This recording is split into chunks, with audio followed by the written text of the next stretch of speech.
Yn y fideo yma, mi wnawn ni ystyried y gwahaniaeth rhwng mynegiad, hafaliad, fformula ac unfathiant. Nawr y mynegiad i gychwyn.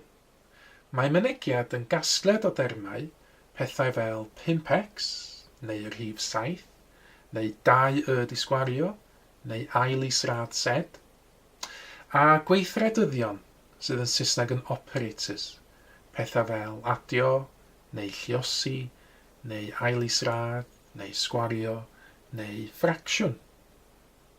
Nawr mae 4x adio 2 ac ail israd 6y tynnu 4z yn enghreifftiau o fynegiadau. A'r cliw mawr i ddweud fod rhywbeth yn fynegiad a nid yn ddim byd arall i fod na ddim hafalnod sef equal sign mewn mynegiad. Nesaf gadewch i ni ystyried hafaliad. Nawr mae hafaliad yn nodi bod 2 derm neu 2 fynegiad yn hafal.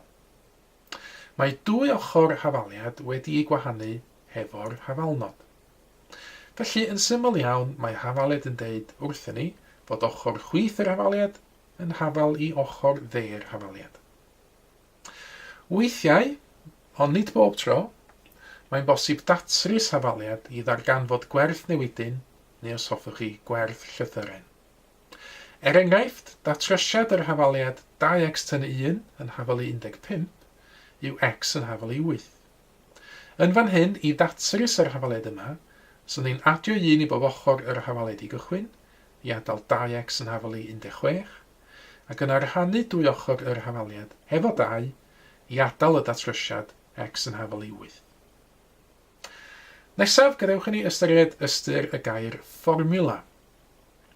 Mae fformula yn fath arbennig o hafaliad, sydd yn dangos y cysylltiad rhwng newidynau gwahanol neu os hoffwch chi rhwng llythrennau gwahanol.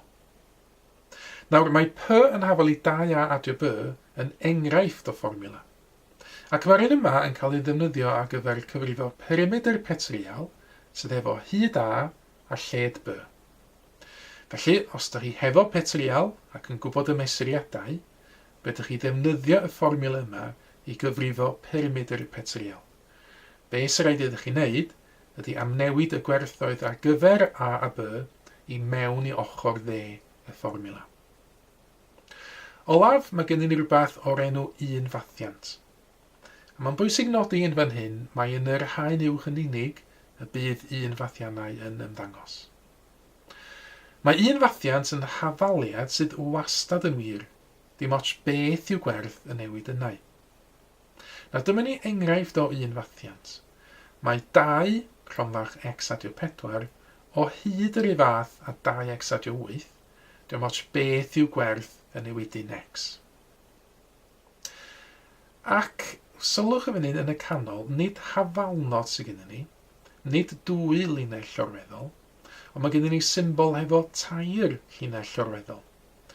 Enw y symbol yma ydy'r unfathnod, a mae hwn yn gliw mawr i ddeithio ni fod rhywbeth yn unfathiant a nid yn ddim byd arall. Mae mwy o fideos adolygu ar gael ar ein sianel YouTube Adolygu Mathemateg.